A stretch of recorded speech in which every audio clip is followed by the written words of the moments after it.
ஐயா வணக்கங்க ஐயா. வணக்கம். எப்படி இருக்கீங்க? நல்லா இருக்கு ஐயா. இன்னைக்கு நம்ம பார்க்கக்கூடிய பாவம் 7ஆம் பாவம். ஓகே. எல்லாருக்கும் மிகவும் ஆவலா எதிர்பார்த்திருந்த ஒரு பாவம் தான். ஏன்னா திருமணம்ங்கிற ஒரு பந்தம் வந்து அங்கதான் கிரியேட் ஆகுது. கண்டிப்பா 7ஆம் பாவத்தை பத்தி கொஞ்சம் சொல்லுங்க. கண்டிப்பாங்க. ஒரு ஜாதகத்துல பாத்தீங்கன்னா லக்னம் தான் அந்த ஜாதகரை குறிக்குது. லக்னத்துக்கு ஆப்போசிட்டா எதிர்மறையாக இருக்கக்கூடிய பாவம் தான் 7ஆம் பாவம். ஸோ லக்ன ஒளி நேரா போய் விழுவது வந்து 7ஆம் பாவம். ஸோ நீங்க அன்றாட வாழ்க்கையில ரெகுலரா நீங்க யாரை மீட் பண்றீங்க? ஃபேமிலி மேன் என்ன பண்ணுவாங்க? அவங்க ஹஸ்பண்டாக இருந்தால் ஒய்ஃபாக இருந்தால் ஹஸ்பண்ட் மீட் பண்ணுவாங்க. அதுதான். ஸோ அந்த பங்குதாரர், நண்பர், சிநேகிதி, அதாவது சிநேகிதி, கம்பானியன், நம்மளுடைய லைஃப் பார்ட்னர்னு சொல்கிறோம். கஸ்டமர்ஸ், கிளைண்ட்ஸ், கொலீக்ஸ், நம்மளுடைய சக ஊழியர்கள், இது எல்லாமே குறிக்கக்கூடிய இடம் 7ஆம் இடம். ஸோ அந்த 7ஆம் இடம் வந்து நமக்கு நல்லா இருந்து குரு, சுக்கிரன், பௌர்ணமி, சந்திரன், புதன் அந்த ஒளி அங்கே போய் விழுகும் பொழுது அந்த 7ஆம் வீட்டதிபதியும் நல்ல இடத்துல இருந்து ஸ்தானபலம், திக்பலம் பெற்று எந்த விதத்திலும் பாதிக்கப்படாமல் இருக்கும் பொழுது இது மாதிரி life partner, business partner, friends, social life, ஒரே வார்த்தையில் சொல்லணும்னா சோஷியல் லைஃப் நல்லா இருக்கும். சமுதாயத்தில் அவருடைய அணுகுமுறை, அவருடைய பழக்க வழக்கங்கள், ஹஸ் அ பிக் சர்க்கிள் அப்படிங்கிறோம்னா அவருக்கு பெரிய சர்க்கிள் சார், அவருக்கு ஃப்ரெண்ட்ஷிப் பெரிய சர்க்கிள் சார், உறவுகள் பெரிய சர்க்கிள் சார், கசின்ஸ் நிறையா இருக்காங்க அப்படி இப்படின்னு சொல்கிறோம் இல்லையா. ஸோ அது மாதிரி ஒரு சோஷியலைசிங் பர்சனாக இருப்பார். அதே இல்லாமல் அந்த 7ஆம் இடத்துல பாவத்துவம்னா என்ன? யார் ஒளி கொடுக்கக்கூடியாத கிரகம் யாருங்க? சனி, ராகு. அதெல்லாம் கொஞ்சம் இருந்து லக்னத்தை பார்க்கிறார். எந்த கிரகம் 7ஆம் இடத்துல இருந்தாலும் லக்னத்தை பார்ப்பார். அதை நம்ம தெரிஞ்சுக்கணும். ஸோ இருக்கும் பொழுது ஜாதகர் வந்து கொஞ்சம் அமைதியாகவும் சோஷியல் லைஃப் குன்றியதாகவும் லோன்லியாக இருக்க தான் ப்ரிஃபர் பண்ணுவார். அவர் இன்ட்ரோவர்ட்டுங்க, யாரோடையும் பேச மாட்டாருங்க, அமைதியாக தான் இருப்பார். ஏதோ ஃபங்க்ஷனுக்கு வந்தாலும் இல்லை வருவார் போயிடுவார், ஃபார்மாலிட்டி தான் பண்ணுவார் ஒழிய நம்ம எடுத்துக்கிட்டு பண்ணுறது அதெல்லாம் பண்ண மாட்டார் அப்படிங்கிற மாதிரி வரும். அது 7ஆம் வீட்டு அதிபதியும் கொஞ்சம் பாதிக்கப்பட்டிருக்குன்னா அது வைத்து தான் லக்னத்துக்கும் 7ஆம் இடத்துக்கும் டைரக்ட் கான்டாக்ட் தொடர்பு இருப்பதனால அது ஒரு கேரக்டர்லையும் அது பாதிப்பு இருக்குது, உறவு முறைகள்லையும் பாதிப்பு இருக்குது, சொசைட்டி ஸ்டேட்டஸ்லையும் பாதிப்பு இருக்குது. நல்லா இருந்தால் நல்லா இருக்கும், பாவத்துமா இருந்தால் அது எல்லாமே பாதிக்கும். ஸோ 7ஆம் பாவம் வைத்து தான் நீங்கள் அடுத்த சக மனிதர்களாக இருக்கும் பொழுது அந்த சக மனிதர் வந்து லைஃப் பார்ட்னராக இருக்கலாம், பிஸ்னஸ் பார்ட்னராக இருக்கலாம், கஸ்டமராக இருக்கலாம், கிளைண்ட்டாக இருக்கலாம், கொலீக்ஸாக இருக்கலாம். அவங்களோட நீங்கள் அன்றாட ஈவன் உங்களோட அன்றாட நெய்பர்ஸ் இருக்காங்க இல்லைங்களா, நீங்கள் எதிர்த்து வீட்டில் போய் பார்த்து தான் பேசுவீங்க, வெளியில் போகிறப்ப எதிர்த்து வீட்டுக்காரனை பார்த்துட்டு தான் நீங்கள் போகணும். அவரு கூடயே அந்த 7ஆம் பாவம் தான். 7ஆம் பாவம் பாவத்துமா இருந்து அந்த 7ஆம் வீட்டு அதிபதி தசை நடக்கும் பொழுது பக்கத்து வீட்டுக்காரனோட சண்டைக்கு போயிடுவோம், சண்டை நடக்கும், ஒரு மதிலுக்கு ஒரு சண்டை நடக்கும், தேவையில்லாத ஒரு பிரச்சனை பைசல் அதெல்லாம் நடக்கும், திருமண பிரச்சனைகள் வரும், விவாகரத்து வரும், நண்பர்களுக்கிடையே பிளவுகள் வரும், கொலீக்ஸ் நம்ம ஆஃபீஸில் உள்ள பாலிடிக்ஸ் சார் அப்படிம்பாங்க, அந்த பிரச்சனைலாம் வரும். அதே ஒளி அதிகமாக இருந்து நல்ல கிரகங்கள் அப்போ சுப கிரகங்கள், அதே சமயத்தில் அந்த லக்னத்துக்கு லக்ன சுபர் என்று சொல்லப்படுகிற 5ஆம் வீட்டு அதிபதி 9ஆம் வீட்டு அதிபதியெலாம் அங்கே இருக்கும் பொழுது சார் அவனுக்கு ரொம்ப லக்கியான ஒரு ஒய்ஃபு சார், லக்கியான ஹஸ்பண்ட், அவர் ஹஸ்பண்ட் கல்யாணம் ஆனதுலேருந்து அவன் ரொம்ப டெவலப்மெண்ட்டு, நல்ல சப்போர்ட்டு, அவரே எல்லாம் பார்த்துக்கிறாரு அப்படிங்கிற மாதிரி சொல்லுவாங்க. இதே 7ஆம் இடத்துல பார்த்தீங்கன்னா 6ஆம் வீட்டு அதிபதி 8ஆம் வீட்டு அதிபதி இருந்ததுன்னா முதல் விஷயம் கலப்பு திருமணம் கொடுக்கறதுக்கு வாய்ப்பு இருக்குது. அதான் தோஷ நிவர்த்தி. கொஞ்சம் கேஸ்ட் இன்டர் கேஸ்டில் பண்ணிக்கிறது, அல்லது கொஞ்சம் விசித்திரமான கல்யாணம், வெளியில் வந்து கன்வென்ஷனல் மேரேஜ் இல்லாமல் அன்கன்வென்ஷனல் மேரேஜ் அது மாதிரி பண்ணிக்கிறது.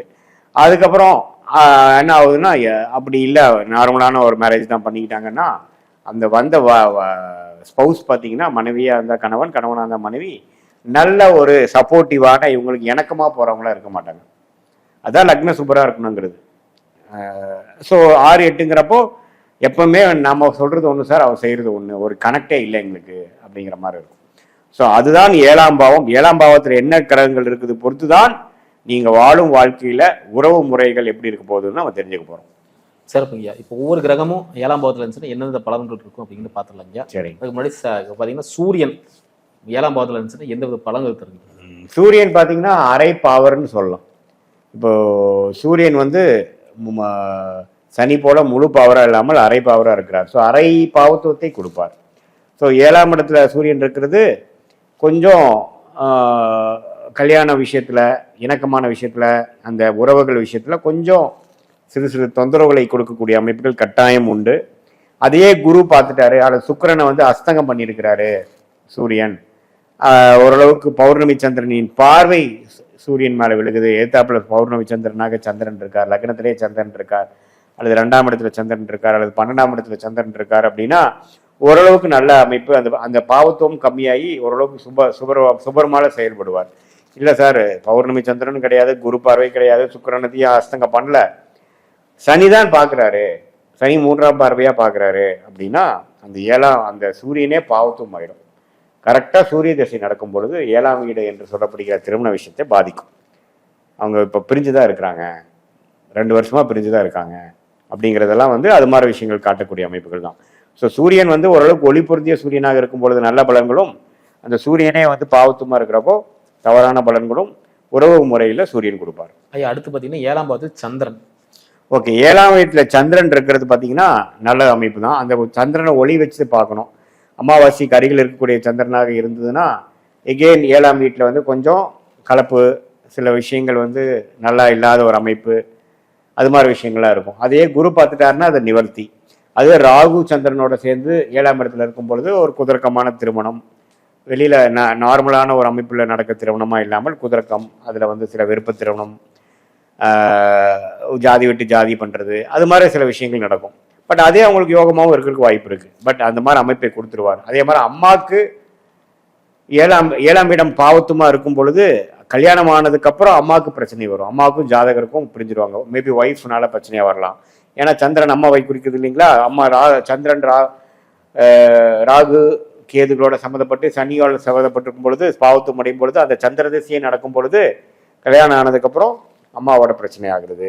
ஸோ எப்பவுமே வந்து அந்த எந்த பாவத்தில் எந்த கிரகம் இருக்குதோ அந்த பாவத்தோட வாழ்க்கை அந்த நடவடிக்கை வாழ்க்கையில் நடக்கும் பொழுது அந்த பாவம் ஆக்டிவேட் ஆயிரும். ஃபார் எக்ஸாம்பிள், ஒருத்தருக்கு 5ஆம் பாவம் வந்து 5ஆம் வீட்டு அதிபதியாகிய ஒரு கிரகமே வந்து 10ல் இருக்காருன்னு வைங்களேன், குழந்தை பிறந்துருச்சுன்னு வைங்களேன், தொழில் டெவலப் ஆயிரும். ஏன்னா 5ஆம் வீங்கிற புத்திரஸ்தானமே 10ல் இருக்கு இல்லையா. ஸோ தொழில் டெவலப் ஆயிரும். ஸோ அது மாதிரி இந்த சந்திரன் இருக்கும் பொழுது தாயாருக்கோட உறவு நிறைகள்ல மாற்றங்கள் உண்டு. அடுத்து 7ஆம் பாவத்துல செவ்வாய் இருக்கிறது பாத்தீங்கன்னா ஜாதகரை வந்து கோபக்காரனா ஆகக்கூடிய அமைப்பு இருக்கு. ஏன்னா செவ்வாய் லக்னத்தை பாக்குறாரு இல்லையா, எந்த கிரகம் 7ஆம் இடத்துல இருந்தாலும். அதே சமயத்துல கொஞ்சம் கலப்பு திருமணம், ஜாதி விட்டு ஜாதி பண்ற கல்யாண திருமணம், கொஞ்சம் லவ் மேரேஜ் ஆகக்கூடிய அமைப்புகள் இருக்கு. அப்புறம் மனைவி வந்து கொஞ்சம் இணக்கமா போகாமல் கொஞ்சம் கோபக்காரியாகவும் ரகடா இருக்கிற மாதிரி அமைப்புகள், டாமினேட்டிங்கு, இவரும் ஒரு மாதிரி கோவப்படுறவங்களா இருப்பாரு, அவங்க இன்னொரு மாதிரி கோவப்படுறவங்களா இருப்பாங்க. அது மாதிரி போயிட்டு இருக்கிற அமைப்புலாம் இருக்கு. ஏன்னா ரெண்டுமே 2 in 1 இருக்கு சார். இப்போ 7ஆம் இடத்துல இருந்து லக்னத்தை பாக்குறதுனால ஆமா, ரெண்டையும் பாக்குது இல்லைங்களா. ஏழையும் கெடுக்கிறார், லக்னத்தையும் கெடுக்கிறார். அதுமே பாத்தீங்கன்னா ஆதிபத்தியம் விசேஷம் இல்லாத ஒரு செவ்வாயா இருந்தா ஒண்ணுமே பாதிப்பு அதிகம். குரு சுக்கிரன் தொடர்பு இல்லாத செவ்வாயா இருந்தால் இன்னும் பாதிப்பு அதிகம். இதே ஸ்தான பலமா மகரத்துல நீங்க கடக லக்னமா இருந்து மகரத்துல உச்சம் பெறுகிறாருனாலும் சார் நல்லா உச்சம் தான் சார், நல்லதுதானா இல்லை, பாவகிரகம் உச்சம் பெறக்கூடாது. பாவகிரகம் அதோட வேலையை இன்னும் அதிகமா பண்ணுவார். ஒரு சாதாரண ரவுடியும் இல்லாமல் தாதா மாதிரி வேலை செய்வார், நிக்க வச்சு அடிப்பார். ஸோ அப்படிங்கிற ஆமா, அதுதான் வந்து அப்படி இருக்கு. ஸோ நிறைய கடகலக்கணத்துல பிறந்தவங்க மகர ராசியில வந்து செவ்வாய் இருக்கு, 7ஆம் இடத்துல செவ்வாய் இருந்து உச்சம் பெற்ற ஜாதகங்கள் பார்த்தீங்கன்னா திருமண விஷயங்கள் கொஞ்சம் அப்படிதான் இருக்கும். சிறப்பு. அடுத்து 7ஆம் பாவத்துல ராகு இருக்கிறது பார்த்தீங்கன்னா கலப்பு விஷயங்கள், வேற மதம் கல்யாணம் பண்றது, அது மாதிரி விஷயத்தை கொடுக்குதுங்க.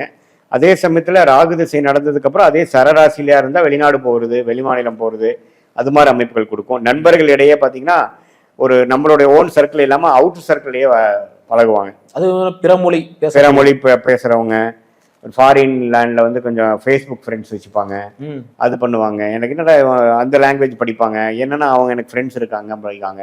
அதாவது வெளிநாட்டவர் வெளிநாட்டோட பழக்க வழக்கங்களால ஈர்க்கப்படக்கூடியவராக 7ஆம் இடத்துல ராகு இருக்கிறவங்க வருவாங்க. கலப்பு திருமணம் ஆகக்கூடிய அமைப்புகள் சுக்கிரன் மற்ற விஷயங்கள்லாம் பார்க்கும் பொழுது அதுவும் அப்படி இருந்ததுன்னா கண்டிப்பா ஆகிற வாய்ப்பு இருக்கு. சிறப்பு. அடுத்து 7ஆம் பாவத்தில் குரு.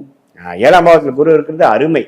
ஏன்னா 7ஆம் வீட்டுல குரு இருந்து உங்களோட நண்பர்கள் சர்க்கிள் அதிகமா இருக்கும், உங்களுடைய பழக்க வழக்கங்கள் அதிகமா இருக்கும், எல்லாத்தோடையும் கொஞ்சம் நல்லாதோடையும் ஸ்மூத்தா பழகுவீங்க.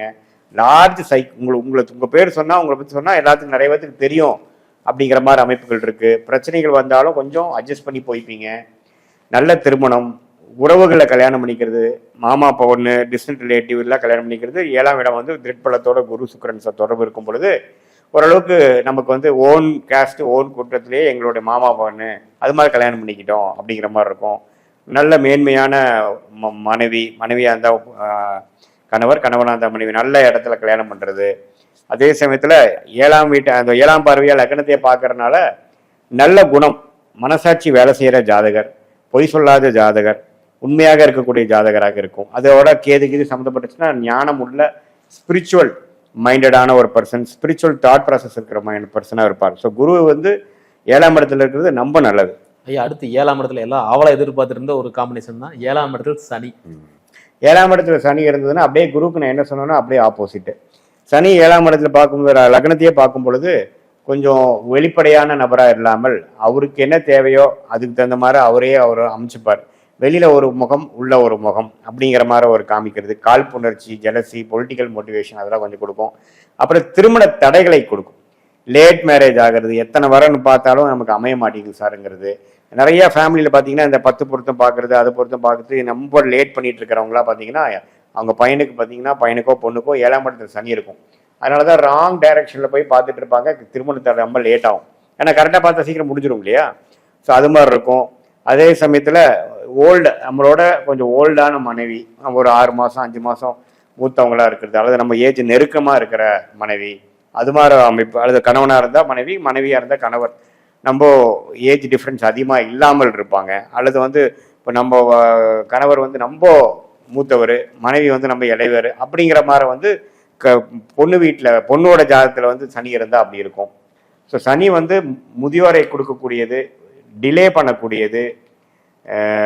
அதே சமயத்தில் கேரக்டரை கொஞ்சம் ஒரு அப்பழுக்கற்ற ஒரு இன்னசென்ட்டான ஒரு கேரக்டர் இல்லாமல் கொஞ்சம் கலப்படத்தை கொடுக்கக்கூடிய ஒரு அமைப்பு இருக்குது. ஸோ 7ஆம் இடத்துல சனி இருந்தால் லேட் மேரேஜுங்கிறத புரிஞ்சுக்கணும். மேரேஜில் ஒரு பிரச்சனை இருக்குதுன்னு புரிஞ்சுக்கணும். கலப்பு திருமணம் ஆகிறது ஓரளவுக்கு தோஷத்துக்கு நிவர்த்தியாக வர்றதுக்கு வாய்ப்புகள் உண்டு. கலப்பு திருமணம் வரக்கு நல்லது. கலப்பு திருமணம் ஓரளவுக்கு நல்ல அமைப்புகளாக கொடுக்கும். கலப்பு திருமணம் ஆயிடுச்சுன்னா அந்த தனியின் விஷயம் வேலை செய்யாது. சிறப்புங்க. ஐயா அடுத்து பார்த்தீங்கன்னா 7ஆம் பாவத்தில் புதன் இருக்கிறது நல்லதுதான். என்னன்னா புதன் 2 தன்மைகளை உள்ள ஒரு கிரகமாக டூயல் நேச்சரா இருக்கிறதுனால 7ஆம் இடத்துல புதன் இருக்கிறவங்களுக்கு 2 கல்யாணம் பண்ணிக்கக்கூடிய அமைப்புகள் நிறைய இருக்கு. பார்த்துக்கணும். அதுவும் பார்த்தீங்கன்னா ஒரு நட்பு வீட்டில் இருந்தால் பரவாயில்ல, ஒரு பகை விருச்சிக வீடு மேஷ வீட்டில இருந்து 7ஆம் வீட்டில் இருக்கும் பொழுது மனைவி விஷயத்துல கொஞ்சம் உழப்பல் இருக்கிறதுக்கு வாய்ப்பு இருக்கு. ஏன்னா 2 விதமான ஒரு தன்மைகள் நிறைந்தது தான் புதன். டூயல் நேச்சர் இருக்குங்க. ஸோ அது மாதிரி இருக்கு. அதே ராகுவோட சம்மந்தப்படும் பொழுது அது மாதிரி கொஞ்சம் கொடுப்பார். கேதுவோட இருக்கிறப்ப பெரிய டிஸ்டர்பன்ஸ் இருக்காது. சனியின் பார்வை இருந்து புதன் இருக்கும் பொழுது சில மேரேஜ் ஃபேமிலியில் கொஞ்சம் சில பிரச்சனைகள் வரும். நண்பர்கள்லாம் பார்த்தீங்கன்னா கொஞ்சம் டெக்னிக்கலி நம்ம இன்டெலிஜென்ட்டான நண்பர்கள் இருக்கிறது, கொஞ்சம் டெக்னாலஜி ஃபீல்டில் இருக்கிறவங்க, கொஞ்சம் அதிகமாக கம்ப்யூட்டர் இதில் சோஷியல் மீடியாவில் அதிகமாக ஆக்டிவாக இருக்கிறவங்க, அவங்களாம் பார்த்தீங்கன்னா அவங்களுக்கு அதிகமாக நண்பர்கள் இருக்கக்கூடிய அமைப்பு அந்த மாதிரி சர்க்கிள்லாம் அவங்களுக்கு இருக்கும். சிறப்பு. ஐயா அடுத்து பார்த்தீங்கன்னா 7ஆம் இடத்துல கேது. 7ஆம் இடத்துல கேது இருக்கிறது நல்லது. ஜாதகரை ஆன்மீகமாகவும் ஒரு பக்தி உள்ளவராகவும் கொண்டு வரக்கூடிய அமைப்பு இருக்குது. ஏன்னா 7ஆம் இடத்துல கேது இருந்தால் லக்னத்தில் ராகு இருக்கும். ஸோ அப்படிங்கிறப்போ இந்த ராகு கேது லக்னத்தில் இருக்கும் பொழுது சம்மந்தப்படும் பொழுது என்னன்னா அவங்களுக்கு பிறவியிலேயே பார்த்தீங்கன்னா அந்த ஆன்மீக உணர்வு, ஒரிஜினாலிட்டி திங்கிங் இருக்கும். ஊர் ஒன்று சொல்லுதுன்னா இவர் ஒன்று சொல்லிட்டு இருப்பாரு. அவருக்குன்னு தனியாக படிச்சதுக்கு தகுந்த மாதிரி வேலை செய்யாமல் அவருக்கு என்ன பிடிக்குதோ அதை பண்ணுவாங்க. ஸோ சுயம்பா இருப்பாங்க, எல்லாத்துலேயும் ஒரு ஒரிஜினாலிட்டியாக இருப்பாங்க, முரடாக இருப்பாங்க. அவங்களுக்கு என்ன பண்ணது பிடிக்குதோ அதான் பண்ணுவாங்க, மற்றவங்களுக்குலாம் இருக்க விஷயத்தை எடுத்துக்க மாட்டாங்க. அதே சமயத்தில் 7ஆம் இடத்துல கேது இருக்கும் பொழுது கேது ஒரு அரைப்பாவராக செயல்படுறதுனால ஒரு கலப்பு திருமணம், அது மாதிரி ஒரு வேற ரிலீஜனில் கிறிஸ்டினை கல்யாணம் பண்ணுறது, கிறிஸ்டின்ஸாக இருந்தால் இந்துவை கல்யாணம் பண்ணுறது, முஸ்லீமாக இருந்தால் அப்படி அது கலப்பு திருமணம் ஆகக்கூடிய அமைப்புகள் கண்டிப்பாக உண்டு. ஐயா அடுத்து பார்த்தீங்கன்னா சுக்கிரன் 7ஆம் பாவத்தில். சுக்கிரன் பார்த்தீங்கன்னா 7ஆம் இடத்துல இருக்கிறது விருப்ப திருமணம் ஆகக்கூடிய அமைப்புகள் இருக்குது. நம்ம பழக்க வழக்கத்தில் இருக்கிறவங்க, காலேஜில் படிக்கிறப்பே பழக்க வழக்கமாகி லவ் ஆகுறது, ஆஃபீஸில் வேலை செய்கிறப்போ கொலீக்ஸை லவ் பண்ணி கல்யாணம் பண்ணிக்கிறது, அது மாதிரி விருப்ப திருமணமாகி என்னுடைய காதலியே மனைவியாக வந்துட்டா அப்படிங்கிற மாதிரி குறிக்கிறது தான் சுக்கிரன் 7ஆம் இடத்துல இருக்கக்கூடிய அமைப்பு. சிறப்புங்க. அற்புதமாக சொன்னீங்க. 7ஆம் பாவத்தை பற்றி டீட்டெயிலாக டிப்தாகவும் பேசிட்டோம். மீண்டும் அடுத்த காணொலியில் அடுத்தடுத்த பாவத்தை பற்றி பார்க்கலாம். நன்றி, வணக்கம்.